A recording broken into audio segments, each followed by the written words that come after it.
está com a apostila, lição 11, o que nós vamos ver agora é a lei e o culto.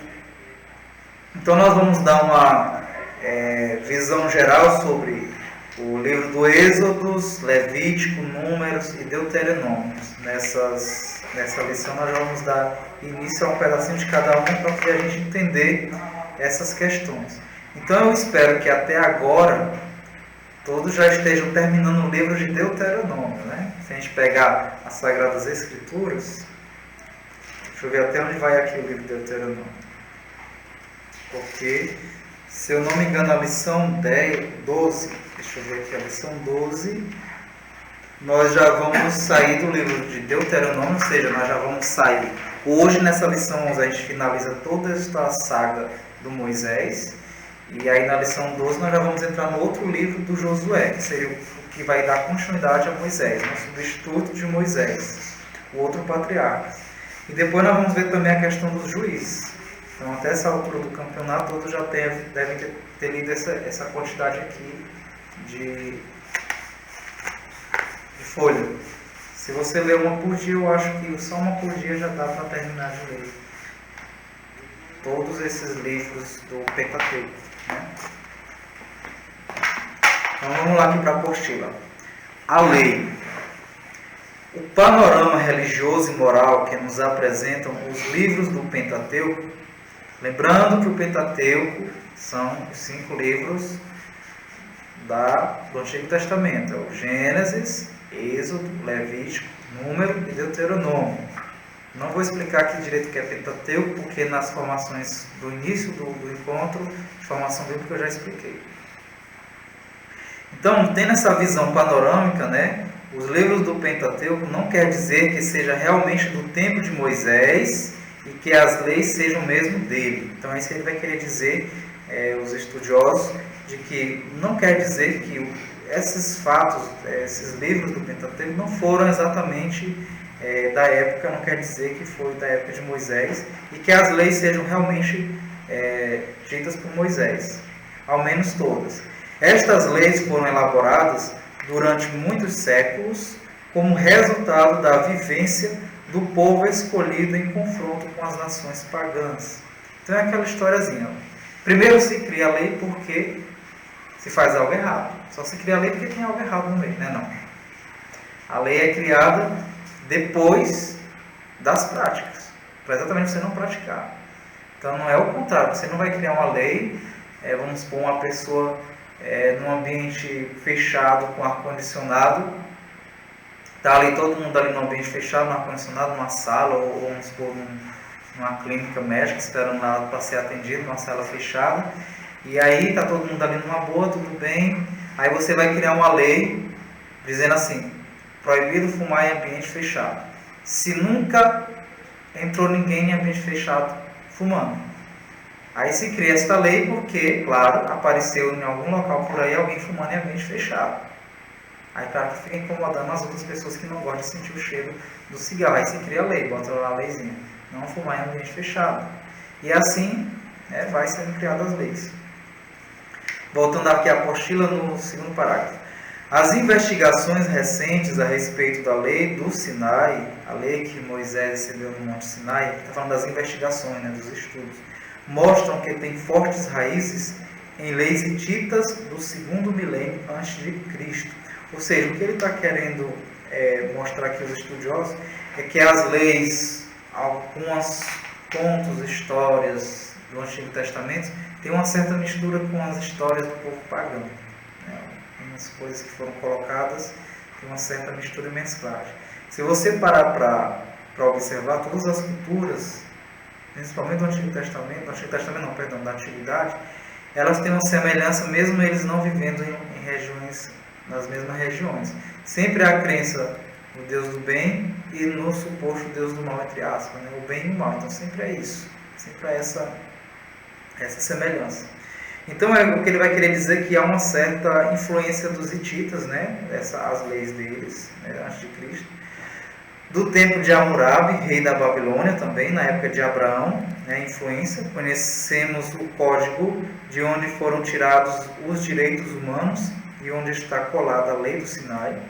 Estas leis eram contratos de vassalagem, a gente não história dos vassalos, vamos dizer assim, aos empregados, né? Eram os contratos empregados, as leis, como se fosse contrato. Entre o soberano e os vassalos, seu contrato. Funcionário, o vassalo, sendo um contrato de como é que ele vai trabalhar perante o seu soberano, esse é o seu rei. A lei do Sinai passa assim a ter sentido de compromisso de formulário da aliança entre Deus, que é o soberano, e o seu povo, que é o vassalo. Então, os estudiosos ele vai querer colocar isso aí. Que eles tiveram uma certa inspiração dessas leis. Eu não estou aqui com essas formações dessa lição 11, querendo dizer que Deus não escreveu literalmente na pedra de Moisés e deu a lei e entregou. Aqui eu só estou colocando o que a nossa Igreja Católica coloca em cima do que alguns exegetas fizeram os estudos, de que eles pegaram estas leis inspiradas de outros povos já, como os hititas, certo? E colocando em consideração que Deus seria o soberano e o povo seria o seu vassalo. Diferentemente lá dos povos antigos, né, onde o soberano seria o próprio imperador, né, o soberano e os vassalos, os escravos. Né? Então vamos ver aqui o esquema chamado do Decálogo, o esquema dos 10 mandamentos da lei de Deus. Primeiro vem a apresentação de Deus. Né? Quem tiver a Bíblia pode pegar Êxodo capítulo 20. No Êxodo capítulo 20 nós vamos ver aí a apresentação de Deus, certo? Capítulo 20, versículo 12. Na Bíblia vocês podem verificar muito aí sobre que Deus, na Sagrada Escritura, alguns tradutores colocam Javé, ou Jeová. Eu não gosto de pronunciar o nome de Javé nem Jeová, porque Deus não tem o nome de Deus. Se eu não me engano, até a gente já fez algum estudo sobre isso, sobre Javé e Jeová. Deus não tem nome. Na verdade, isso aí, Javé e Jeová, e Yahvé, né, é uma colocação do povo hebreu. Aí tem toda uma explicaçãozinha que não vai caber agora eu dizer aqui, né? Depois eu posso tratar, se alguém estiver interessado, só sobre o nome de Javé, porque que chama na Bíblia tem Javé ou Jeová, ou Jeová, que na verdade erroneamente não é muito correto dizer Jeová. Não existe, Jeová é que não existe mesmo. Alguns tradutores católicos colocam Javé, que é o que faz mais sentido. E eu, particularmente, prefiro não chamar Javé, porque eu não gosto desse nome Javé. Né? Como pelo que eu aprendi, Deus não tem nome, então eu prefiro chamar só Deus, ou então Jesus Cristo. Mas como no Antigo Testamento não tinha ainda se apresentar Jesus Cristo, então eu chamar só Deus. Onde tem dizendo Javé na sua Bíblia, eu estou colocando Deus. Certo? Mas fica a critério particular de cada um. Então vamos lá, aqui é a apresentação de Deus. Êxodo 20, versículo 2 diz o seguinte: Abraão dizia que Sara era sua irmã. Perdão, está lendo Gênesis. Deixa eu ver aqui, Êxodo. Êxodo capítulo 20, versículo 2. Eu sou Deus que fiz você sair da terra do Egito, da casa da escravidão. Então o primeiro passo seria esse, né? A esquema do Decálogo. Deus se apresenta primeiro para Moisés. Depois vai ser o prólogo histórico, ou seja, a saga histórica, que é a continuação, né? Não tenha outros deuses diante de mim. Não faça para vocês imagens nenhuma de representação. E aí vai continuando aqui toda esta lei que Deus vai continuar dizendo.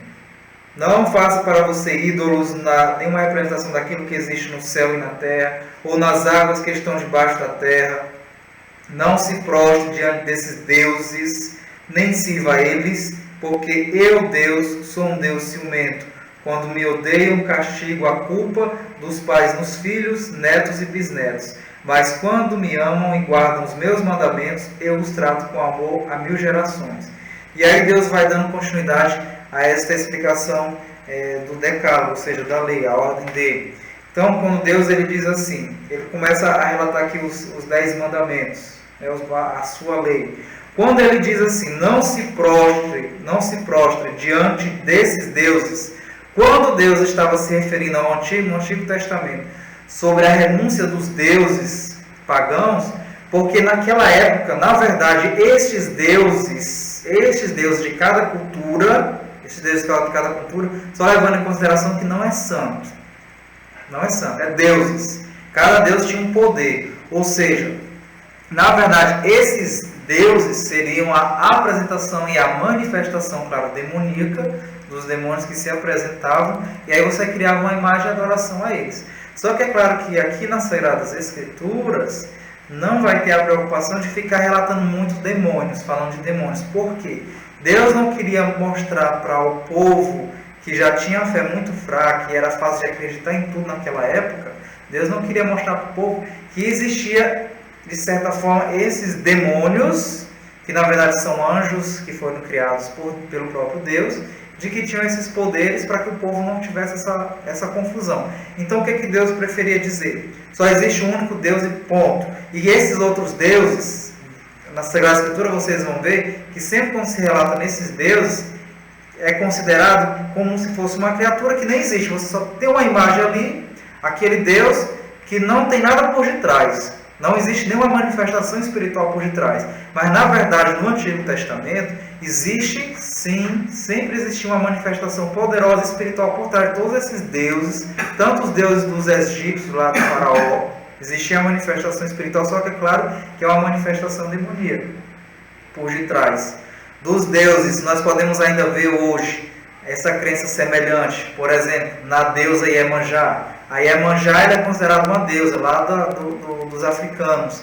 Então, nessa cultura mais recente que pegou e se impregnou, existe essa manifestação. E quem é a Iemanjá? Essa deusa que é considerada hoje, na verdade a Iemanjá é um demônio escondido por detrás dessa manifestação e que quer se apresentar como se fosse a Virgem Maria, enquanto na verdade não é, para confundir a mentalidade do povo. Então naquela época, aquelas culturas, a cultura dos gregos, que tinha também os deuses dele, dos romanos, que as influências muito para os hebreus, dos deuses, como era dos gregos, né? Tanto é que existem muitas linguagens e traduções bíblicas que vêm lá da tradução grega. Então eles tinham muito essa influência, o povo hebreu, os deuses hebreus e dos romanos. Tinha também a Iemanjá deles. Quem era a Iemanjá deles na época? Eles sempre tinham uma crença a um deus que seria uma sereia. Quem é a Iemanjá lá dos gregos e dos romanos?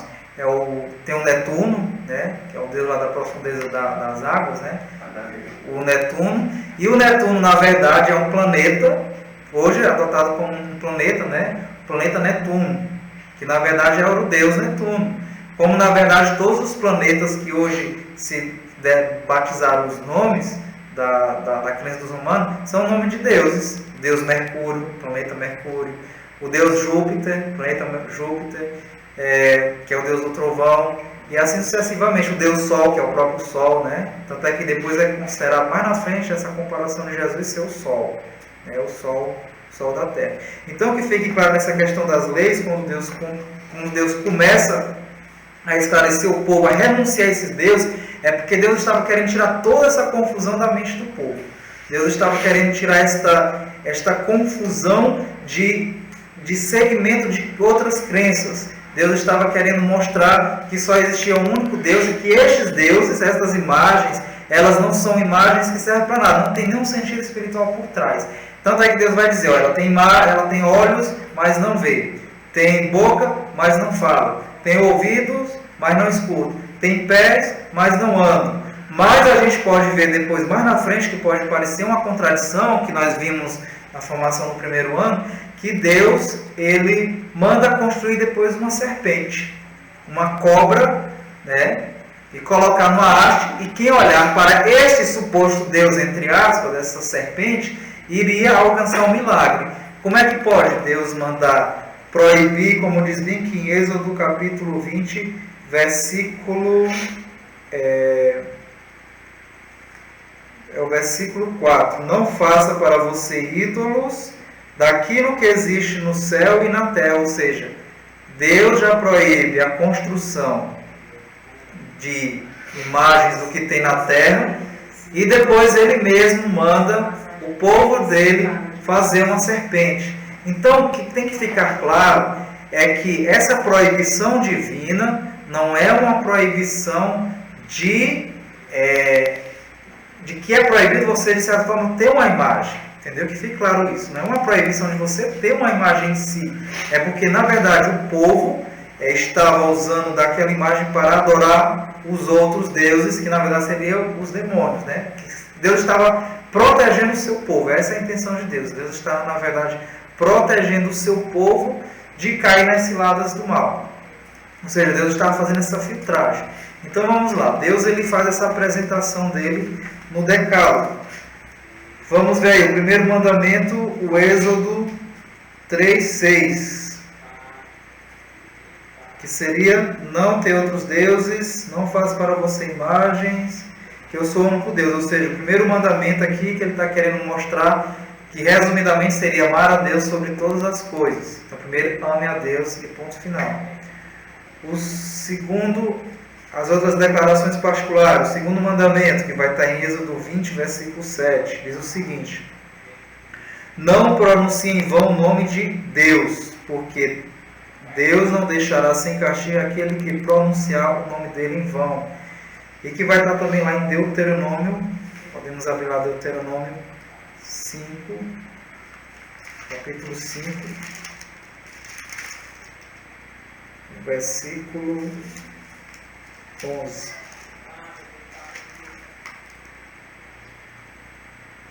Não pronuncie em vão o nome de Deus, porque Deus não deixará sem punição aquele que pronunciar o nome em vão. Ou seja, no Deuteronômio também vai ter a repetição do mandamento, nos livros de Deuteronômio. Então, aqui nessas leituras de hoje que nós vamos ver a questão dessa formação da lição 11, que é a questão da lei e do culto, né? Entender essa questão da lei de Deus e do culto. Nas formações de culto interior, vocês vão aprender melhor esse sentido da lei. Porque a lei ela é algo infuso de Deus. É algo natural. A lei, Deus está procurando colocar o homem de volta no eixo, na ordem. A ordem, ela quer dizer o quê? As coisas, elas devem estar no seu devido lugar. Enquanto aquela coisa, aquele objeto não está no seu lugar, ele está em desordem. Então, se ele não alcança a sua posição original que ele deve ficar, ele está em desordem. Então, Deus, como Deus ele é ordem, então Deus ele vai procurar colocar o seu povo no seu devido lugar de onde ele perdeu, ou seja, botar de novo nos eixos, na ordem. Por exemplo, hoje o homem ele está destruindo a natureza. Só com muito tempo depois que o homem está percebendo que o universo está entrando em caos. Ou seja, o universo está ficando em desordem por causa da destruição da natureza. Ou seja, furacões aparecendo, terremotos, tsunami. Ou seja, o mundo está em desordem, está sem ordem, porque o homem está infringindo a lei de Deus. Ele está tirando a natureza, ele está tirando as plantas do lugar onde elas deveriam estar, que é plantado na terra. O homem está arrancando e colocando as coisas no lugar. E por conta disso, porque as plantas não estão mais no seu lugar, ou seja, elas não estão ocupando esta ordem que elas deveriam estar, está começando a causar o caos no planeta Terra. E a tendência é futuramente, se o homem não tomar cuidado, é ele mesmo destruir o mundo sem precisar aquela historinha de que Deus vai vir, vai destruir o mundo e jogar uma bomba. Deus vai vir, vai destruir, jogar um cometa. O próprio homem ele vai estar se levando a isso aí. Então, a gente tem que tirar essa mentalidade da lei como algo terrível, porque a gente tem que ficar em mente de que a lei é colocar as coisas em ordem, no seu lugar. O que é que está fora de lugar? O que está fora da lei, o que está fora de ordem, não está no seu lugar. Então, quando não está no seu lugar, está acontecendo algum problema. Acontece e vem as consequências. Então, Deus ele vai criando essas leis exatamente para que o povo volte para a ordem. Quando Deus diz, não adorarás os deuses, aquelas imagens, é porque que estava acontecendo? O povo estava saindo do lugar de adorar a Deus para adorar outras coisas, ou que nem existiam, ou que eram demônios. Que, claro, os demônios eles querem se apresentar como Deus para ser adorado. Então, Deus ele vai procurar colocar o povo em ordem novamente. Ó, eu é que tenho que ser adorado. Não esses deuses. Não Deus Netuno, não Deus Júpiter, não a deusa Lua, a deusa Astarte, não Deus Eco. Nessa leitura também tem falando de Deus Eco, que já é um deus grego, e etc. Então, Deus ele vai procurar, quando ele diz esta lei, adorarás o único Deus e deixarás estes deuses de mão, é porque Deus está colocando o povo de novo em ordem. Quando o povo sai desta ordem, o povo entra no caos, do sofrimento e da destruição. Aí quando ele vai falar também, não vai pronunciar o meu nome em vão, porque isso é muito sério, a questão de pronunciar o nome de Deus em vão. Nós temos a mania, ainda hoje podemos observar que nós pronunciamos muitas vezes sem perceber o nome de Deus em vão, dentro da nossa igreja. Principalmente quando nós somos daqueles grupos que a gente diz que estamos sendo movidos pelo Espírito Santo sem estar. O Espírito Santo está me dizendo isso, está me dizendo A e B e C, ou seja, nós estamos usando o nome de Deus em vão. O Espírito Santo te disse isso mesmo, irmão? Ele tem certeza que o Espírito Santo te disse? Me dê a prova de que ele disse isso para você. É o Espírito Santo que está lhe dizendo, ou é você que está achando que o Espírito Santo está dizendo para você? Então, quando Deus dizia assim, não pronunciar o nome de Deus em vão, porque o povo tem a mania, nós aqui temos a mania, no meio da fofoca, de dizer que fulano disse uma coisa sem ter dito. A gente, às vezes, inventa uma história e diz, foi fulano que falou, fulano nunca nem disse isso. Agora, imagine Deus que não está no meio. Deus quer, às vezes a gente coloca assim, a gente, às vezes, quando vamos fazer um pedido para Deus, nós colocamos a condição para Deus. Nós é que damos a escolha para Deus atender o nosso pedido. Por exemplo, se eu passar de ano, se eu passar no vestibular, se eu passar no Enem, vamos supor, se eu passar no Enem é da vontade de Deus de que eu vou ter que fazer o curso de medicina. Se eu tirar 100 na prova, se eu atingir a nota máxima, é porque é para mim fazer medicina. Deus quer que eu faça medicina. Porque meu pai quer muito que eu faça medicina. Mas eu não quero. Eu quero, vamos supor, ser padre. Mas se eu atingir a nota máxima 100, que é impossível praticamente para mim, é porque Deus quer que eu faça medicina e cumpra a vontade do meu pai. E se não fizer 100 é porque você para. Ou seja, aí a gente começa a colocar uma condição para Deus. Deus nem disse isso, você que está criando uma lei sua, uma imposição sua para dizer que Deus, se Deus atender o seu pedido, você vai fazer isso. Se Deus Deus, você vai fazer um pedido para Deus assim, se eu ganhar muito dinheiro, se acontecer isso comigo, muito dinheiro, eu vou fazer isso, vou fazer uma caridade, eu vou ajudar a instituição. Se for da vontade de Deus que eu ganhe na loteria, se eu ganhar na loteria, se Deus me der essa graça, se for da vontade de Deus que eu ganhe na loteria, se Deus me conceder essa graça, aí eu vou ajudar os pobres. Começa a ajudar os pobres agora, dentro da sua casa.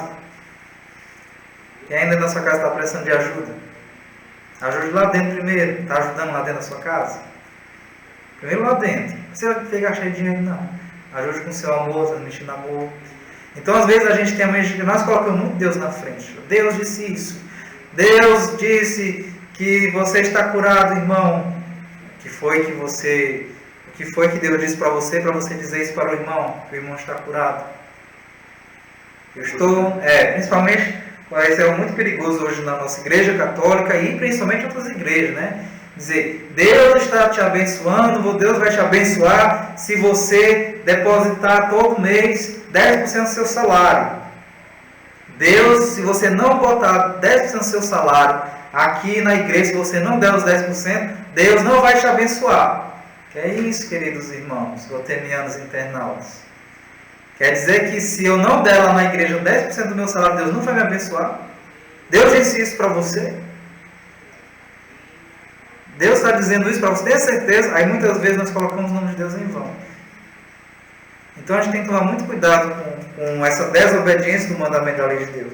O outro mandamento da lei de Deus, vamos ver aí no terceiro, né? O 20. Vamos ver aí o 20, versículo 8 do Êxodo.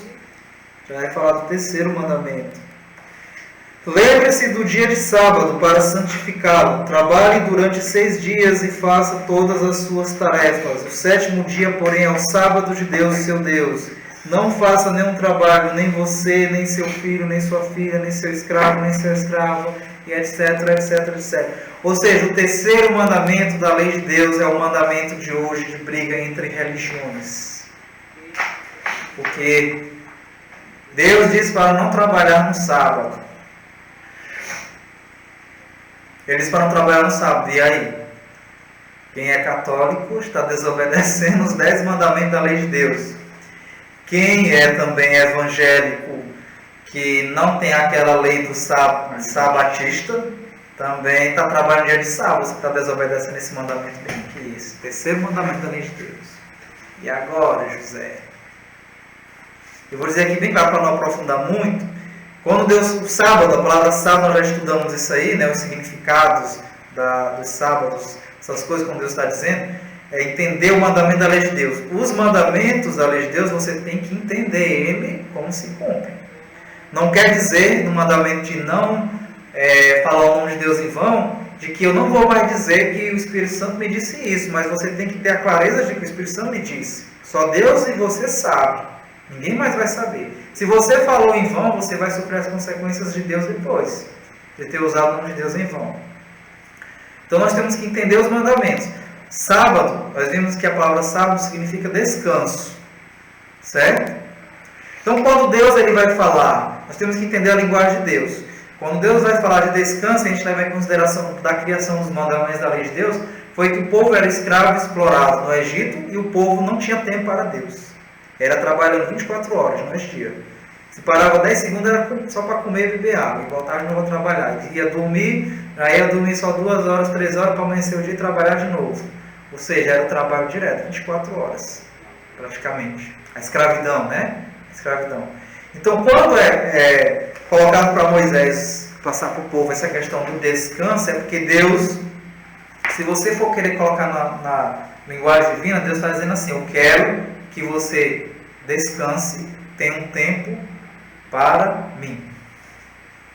Você tem 6 dias para você trabalhar, cuidar da sua vida, do seu nariz, fazer tudo o que você quiser e esquecer de mim durante 6 dias. Como se Deus estivesse mais ou menos sendo assim.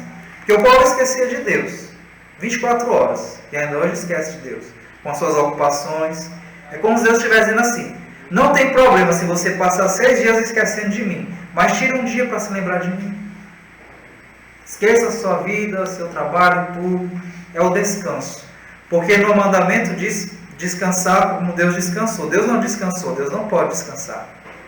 Por que Deus não pode descansar? Claro, está dizendo uma heresia.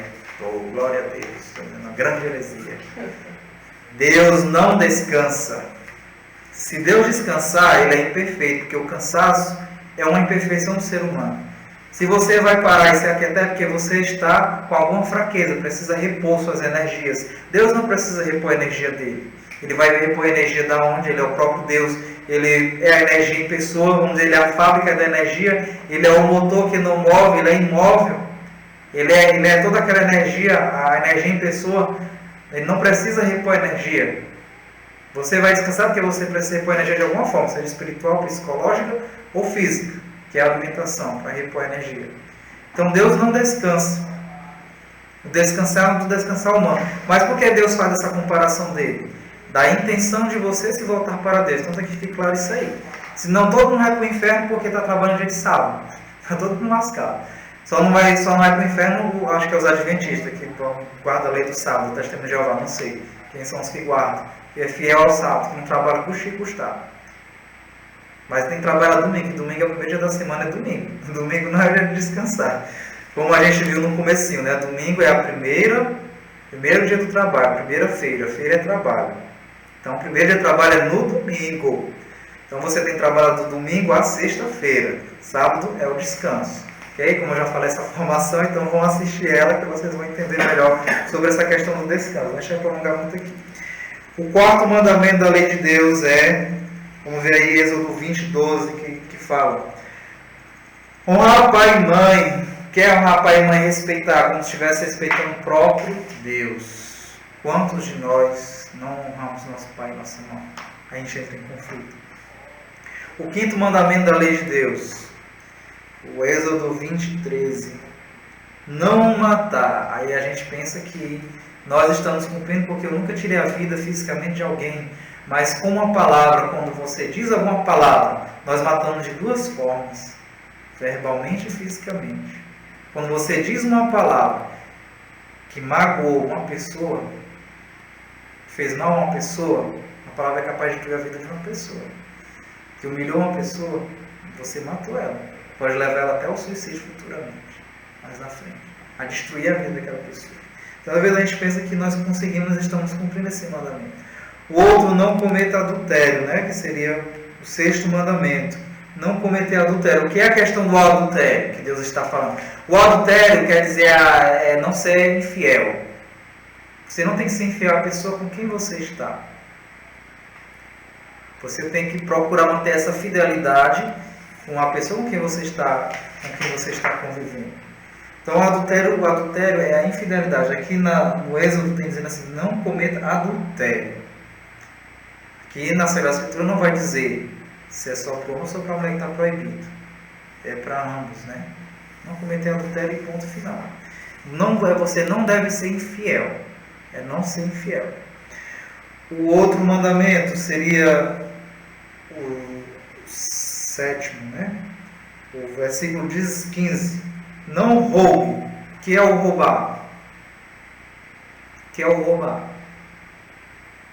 Será que é só eu pegar um objeto da pessoa? Às vezes é só dessa visão. Eu nunca peguei objeto de ninguém, nunca roubei. A gente rouba de várias formas. Enganando a pessoa para você levar lucro em algo, para você levar vantagem em algo. Você inventa história, inventa alguma coisa. Então você está roubando para você levar em algo daquela pessoa e aquela pessoa vai ter algum prejuízo. Então existem várias formas de roubar. O outro mandamento, 8º, o versículo 16 aí de Êxodo. Não apresente testemunho falso contra o seu próximo. Às vezes a gente tem que dizer assim, fulano me disse isso. E às vezes a gente bota a culpa no outro para a gente esconder a nossa culpa. Você já está apresentando testemunho falso. Foi você que foi responsável por um ato que foi prejudicial e você não quer perder esta vantagem e coloca a culpa no outro. Quantas vezes a gente coloca a culpa no outro para nos esconder? Alguns místicos, como Santa Teresa d'Ávila, sempre vai ensinar assim, se alguém estiver lhe acusando e botando culpa em você, abaixa a cabeça, fique no silêncio e ofereça a Deus e você vai ter muito mais vitória. Porque você ficar se defendendo, não foi eu não, não sei o que, a gente começa a botar umas defesas. Fica no silêncio, assim mesmo? Se você não é culpado, não precisa se defender não. As próprias consequências, os atos, os acontecimentos depois vai mostrar. Às vezes quando a gente se defende demais, dá a impressão de que você é culpado. Não é verdade? Quando você se defende demais de algo, dá a impressão de que é culpado. Vamos lá para o 9º mandamento. É o versículo 17 aí do Êxodo. Não cobice a casa do seu próximo, nem a mulher do seu próximo, nem um escravo, nem a escrava, nem o boi, etc, etc. Então aqui neste mandamento, aqui no 9º, é onde Deus vai falar de não cobiçar, né? A mulher do outro, não cobiçar as coisas. Né? Não cobiçar as coisas ali, que é o 9º e o 10º aqui. Certo? Não cobiçar, o que é isso? É você criar um ponto da inveja, né? E aí com isso aí, eu não tenho aquilo que o outro tem, e aí eu vou querer possuir aquilo ali, para a gente ver como foi a situação do Davi. Do Davi, que estava cobiçando a mulher do general dele, que só tinha ela, e o Davi já tinha muitas mulheres, e ele ainda não estava satisfeito. E aí ele estava cobiçando, aí o que ele foi fazer? Ele foi bolar para possuir ela. Então é isso que Deus vai querer colocar de cobiçar algo alheio, porque quando a gente cobiça, a gente procura destruir, leva a destruição e a morte a tudo. A gente não cobiçar. Então, voltando aqui à nossa apostila, os 10 mandamentos são os termos da aliança, ou seja, lembra da aliança que Deus ia sempre formando com o povo? A primeira aliança foi o arco-íris, a segunda aliança foi a circuncisão, agora a aliança que Deus dá e firma seriam os mandamentos. Se você procura cumprir os mandamentos, você vai fazer este pacto comigo, é Deus dizendo, né? É o pacto, a aliança, ou seja, você vai estar casando com Deus. O casamento não é se unir. Você vai se unir comigo. Você está aceitando que é se unir comigo. Eles são eternos, pois foram postos desde sempre no coração das pessoas. Então, cumprir estes mandamentos que Deus está querendo dizer que é eterno. Por quê? Os mandamentos da lei de Deus, como eu disse, sempre esteve, esse ato para a gente cumprir, sempre esteve infuso na nossa alma. Porque Deus nos criou assim. Só que nós, seres humanos, a partir de Adão e Eva, saímos da ordem, que é Deus. A lei é Deus, né? A lei é Jesus Cristo. Essa lei aqui é Deus. Jesus não faz nada disso aqui. Ele faz, Deus faz. Nada, ele não precisa fazer. Então, o primeiro ponto, não precisa fazer. Ele não precisa falar o nome dele em vão, porque ele é o próprio Deus, né? Então, isso já está infuso nos seres humanos, em nós. Os mandamentos. Só que com a desobediência, nós entramos num caos. Nós passamos a sair do lugar. Nós passamos a sair da ordem, que é Deus. Nós podemos observar que a gente faz tudo o oposto que está aqui. Onde diz amar a Deus acima de tudo Se eu tenho uma fortuna, sou uma pessoa que tem uma fortuna, nunca fiquei na miséria, mas eu digo que eu vou para a missa comum, participo do meu de oração, agora deixa Deus tirar a sua fortuna, fique na miséria, arranca essa fortuna da sua vida, para ver se você realmente amava a Deus sobre todas as coisas, que você dizia que era de igreja, que era de Deus, que servia a Deus. Arranca essa tua fortuna, que vamos ver se você realmente amava a Deus sobre todas as coisas ou você amava a sua fortuna acima de tudo. Então nós seres humanos, nós temos a mania de o não fazer isso aí, eu não amo a Deus acima de todas as coisas. Eu cobiço as coisas alheias, então eu não sou uma pessoa que tem um amor pelo meu próximo. Então Jesus vai resumir depois todos esses mandamentos com o amor a Deus acima de tudo e ao próximo. Porque se eu amo o próximo, eu não vou matar, eu não vou desejar mal, eu não vou roubar. Certo? Então é preciso saber que o Império Hitita era a potência preponderante na época da conquista da Palestina e o direito internacional era o direito hitita em todo o Oriente Médio. Ou seja, aqui só lembrando que da inspiração que veio esses mandamentos, que os estudiosos estão querendo dizer, que por conta disso, como o Império Hitita era o que imperava na época do povo de Deus lá, dos hebreus, e ele está querendo dizer que houve essa inspiração baseada neles, né? Para sublinhar a autoridade religiosa do Decálogo, o escritor sagrado refere que o próprio Deus gravou-os em 2 tábuas de pedra. Eram comuns às estelas onde costumavam os preceitos legais destinados ao povo, certo?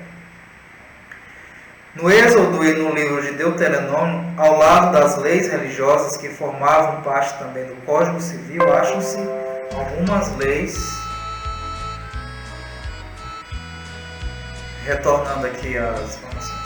No Êxodo e no Deuteronômio, ao lado das leis religiosas que formavam também parte do Código Civil, acham-se alguma lei de tipo social ou profilática e de higiene que passaram a vigorar com a mesma força que os 10 mandamentos de Deus. Jesus condenou os fariseus por isso, ou seja, também havia as leis sobre a higiene, que é, né, que quando o povo de Deus, os apóstolos não estavam lavando as mãos para se alimentar, aí os fariseus estavam condenando, dizendo que eles não cumpriram a lei, e aí Jesus Cristo vai e diz que o que entra dentro do ser humano não é o que suja ele, na verdade é o que sai dentro do ser humano.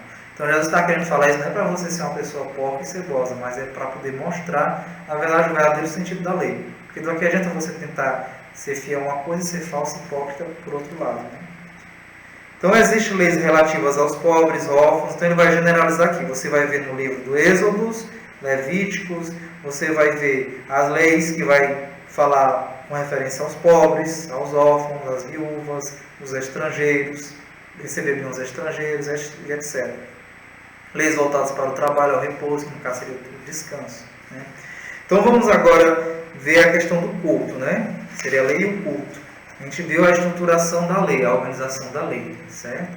O culto, quando se fala em culto, é porque você vai cultuar, você vai celebrar uma divindade, algum ser, alguma coisa ou algo, certo?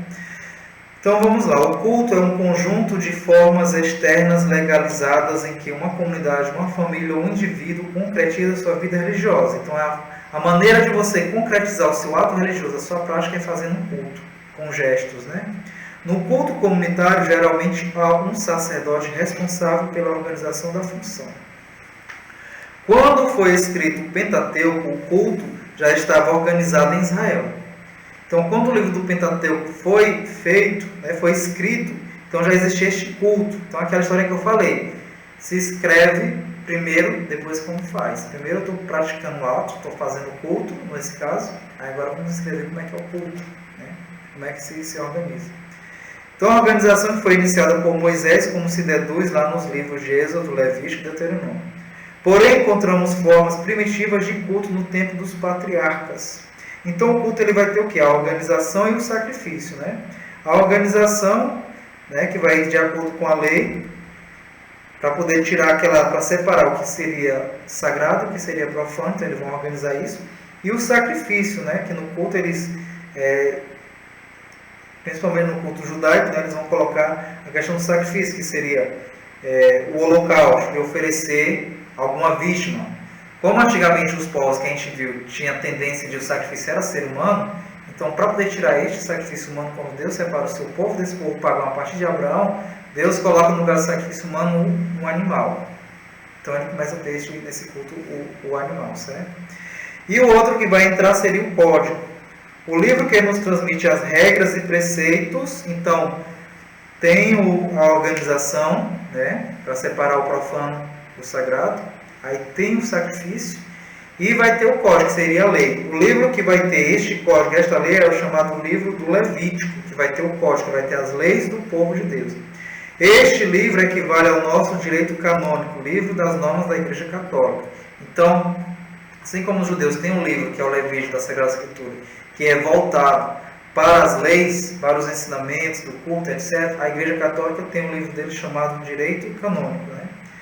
O nome delata o conteúdo, pois vem... Então, o livro, o Código dos Levitas, ele vem da tribo de Levi, né? Dos Levitas. Aquele que serve ao altar do templo. Então, se a gente for abrir lá em Êxodo 28:1, nós vamos ver, vou abrir bem aqui Êxodo 28:1, nós iremos ver que os levitas foram tirados do povo, essa tribo de Levi das 12, elas foram tiradas do povo para ser aqueles que celebram o culto, para ser os sacerdotes. Vamos lá. Dentre os filhos de Israel, escolha seu irmão Arão e os filhos dele, Nadab, Abiú, Eleazar e Itamar, para que sejam meus sacerdotes. Então, quando Deus começa a organizar este culto, ele vai escolher, vamos dizer assim, um tipo de povo que vão ser os descendentes dos sacerdotes, os levitas. Por isso que a nossa Igreja Católica, se a gente for olhar toda a sua origem, ela vai voltar até os levitas. Por isso que não é qualquer um que vai poder ser sacerdote. A partir dos apóstolos, como é que passa a ser o sacerdote? É aquele a quem recebe a imposição das mãos, esse poder. Jesus passa isso para os apóstolos. Ou seja, ao invés de ser agora só uma tribo, a tribo de Levi, são sacerdotes, como era no Antigo Testamento, Jesus coloca os 12. Ou seja, Jesus quer dizer que todos os povos, todas as raças, todos os povos podem se tornar sacerdotes, mas contanto que sejam os escolhidos por Deus. O sacerdote é escolhido por Deus a dedo. Tanto é que Jesus ele impôs as mãos sobre os apóstolos e deu o poder a ele de ser sacerdote. E aqueles outros a quem os apóstolos também fossem impondo as mãos é que iriam se tornar sacerdotes. Por isso que a Igreja Católica carrega esta origem lá dos tempos antigos, que é só aqueles que vão sendo impondo as mãos. E hoje quem se impõe as mãos, quem tem esse poder para formar novos sacerdotes é o bispo. Então o bispo impõe as mãos, ele é que diz quem pode ser sacerdote ou não. E aí dele se não tiver um bom discernimento, né? Prestará conta perante Deus. Então vamos lá. Todo o conteúdo do livro dos Levitas visa santificação e libertação de Israel. Então tudo está voltado, mas para mostrar e levar o povo de Deus à sua libertação, né? À sua cura. As normas, então podemos dividir as normas desta forma. Primeiro seriam as leis relativas ao culto, o sacrifício, né? As leis e o culto. Segundo seria a consagração dos sacerdotes. Então as leis deles lá, né? Seria as leis e o sacrifício, que está lá em Levíticos 1, versículo 7. O segundo ponto seria a escolha dos sacerdotes, a consagração, que é em Levítico. O terceiro ponto seria as leis da pureza legal, né, de saber escolher os alimentos, certo? As medicinas, né, as vestes, casas, né, a questão das doenças impuras, e que faria o rito para expiar todas essas impurezas, né? O outro seria as leis para a santidade do povo, aquilo que você deveria fazer para alcançar a santidade. E a dos religiosos, né, dos sacerdotes. Vamos olhar bem aqui sobre esses dois pontozinhos das leis, do que é importante a gente ver, as leis para o povo, que está em Levítico, e as leis para os sacerdotes, para nós ver que tem uma exigência diferente para os dois lados, tanto para quem é povo como para quem é sacerdote. Eu não posso exigir, se eu sou um sacerdote, eu não posso exigir do povo que eles façam as coisas de acordo com as leis que eu devo viver. Então a lei do sacerdote é diferente da lei do povo. Como, por exemplo, a lei de alguém que é casado, eu não posso exigir uma vida para o solteiro do mesmo modo que a do casado.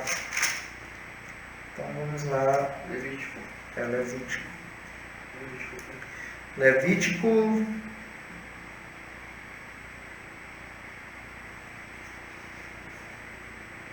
17. Só que aqui vai ter muita... Eu não vou ler tudo aqui, porque senão não ficar aqui já estou indo. Capítulo 17, só que vai até o capítulo 23. Só para ver um exemplo aí. Javé falou a Moisés: diga a Arão aos filhos dele e aos filhos de Israel: assim ordena Deus.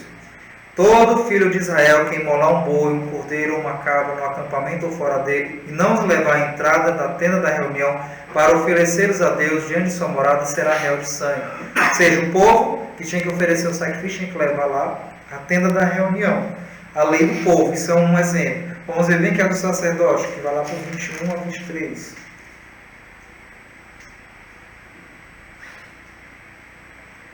Deixa eu ver dos sacerdotes.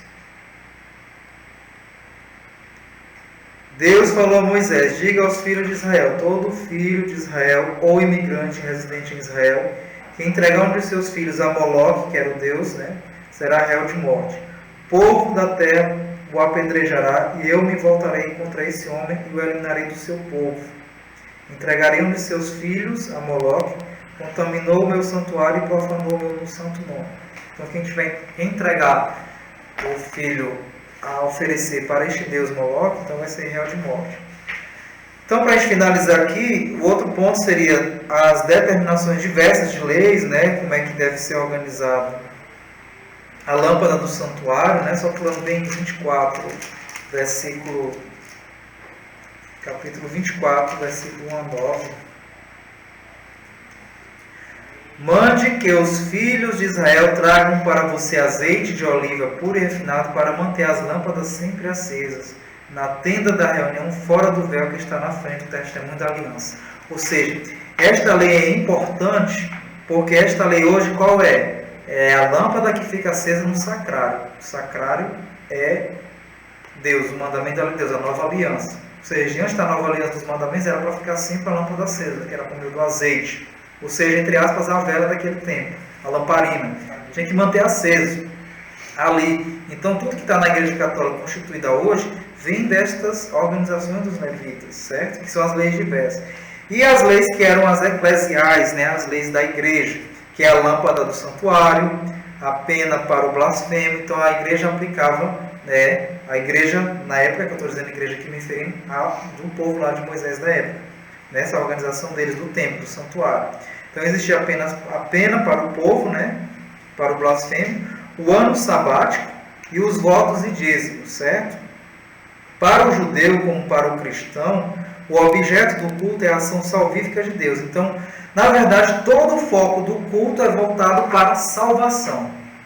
Toda a preparação para que o povo possa alcançar a salvação. Então, o objetivo maior do culto é para isso, é só voltado para isso. Então, que fique claro nessas formações de hoje, que na verdade toda esta constituição de lei, é bom que fique claro, que toda essa organização que o povo de Moisés estava fazendo da lei e do culto, é tudo voltado para a salvação.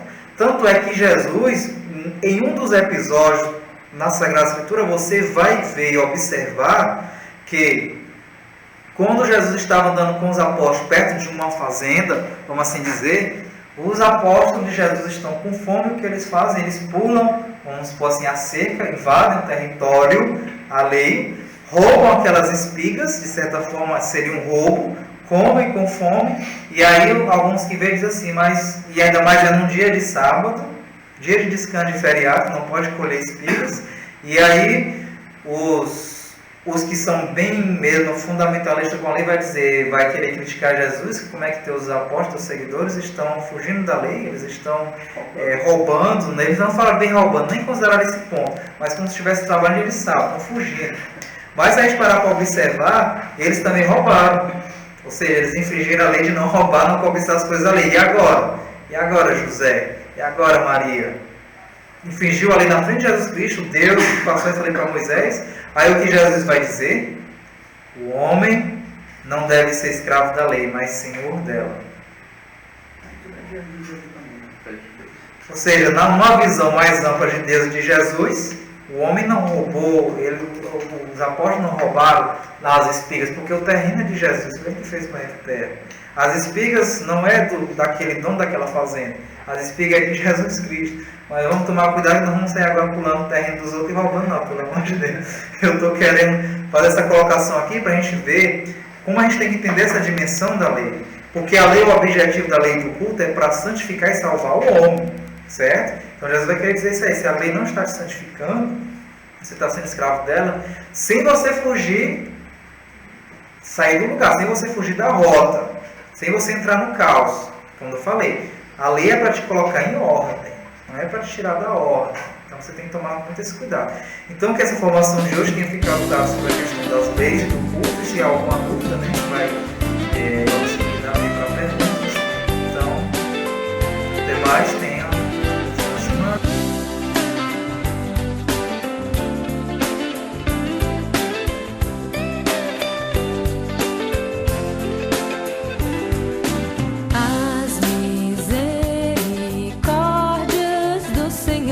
Eternamente eu cantarei, cantarei, eu cantarei as misericórdias do Senhor.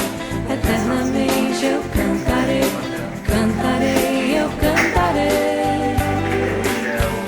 Celebrai o Senhor porque Ele é bom, porque o seu amor é para sempre.